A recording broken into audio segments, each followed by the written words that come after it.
ஆனா தளபதி அவர்கள் படிக்கின்ற குழந்தைகளுக்கு பணமும் பட்டமும் நகையும் நட்டும் கொடுத்து கொண்டிருக்கிறாரே, இதை பற்றி தாங்கள் என்ன நினைக்கிறீர்கள்? பரவாயில்ல, பாராட்டப்பட விஷயம் நீ சொல்லி இருந்தீங்கன்னா நீ பெரிய மனுஷன். ஆனா நீ என்ன சொன்ன, இதெல்லாம் ஒரு பெரிய விஷயம் சொல்ல வந்துட்டீங்க.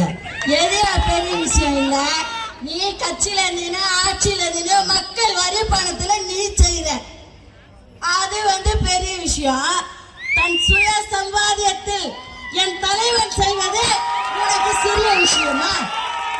சொல்லு, வா ஒண்டி கொண்டு போடு மேட.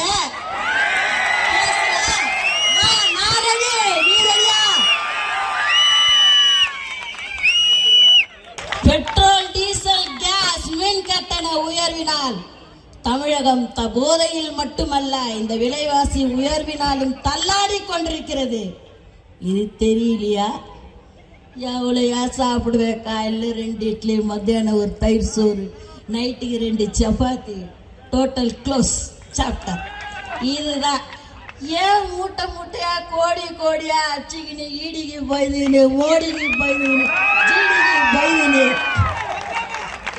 ஓடி ஒழிஞ்சுக்கிறேன். இப்போவும் காலம் கெட்டு போல இருக்கிறதெல்லாம் அள்ளி தாராளமாக கொடு, பேங்க் அக்கௌண்ட்ல அது போட்டு விடு. 1000 ரூபாய் கொடுக்குறியா? 1000 ரூபாய் கொடுக்குறல, ஒரு அக்கௌண்ட்ல 5 லட்சம் 10 லட்சம் போடா.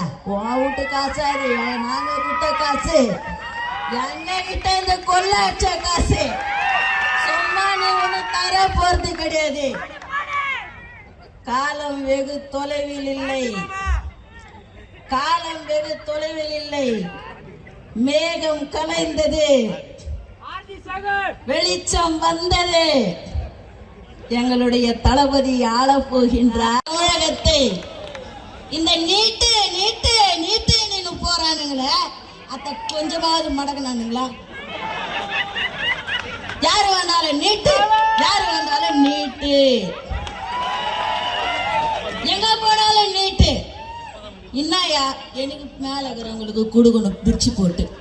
யார் கொடுக்குற? உனக்கு தான் சம்பளம் கொடுக்குறாங்க.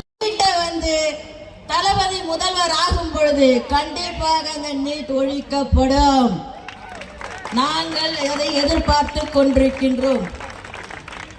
காலம் கருதி என்னுடைய உரையை முடித்துக் கொள்ள ஆசைப்படுகிறேன்.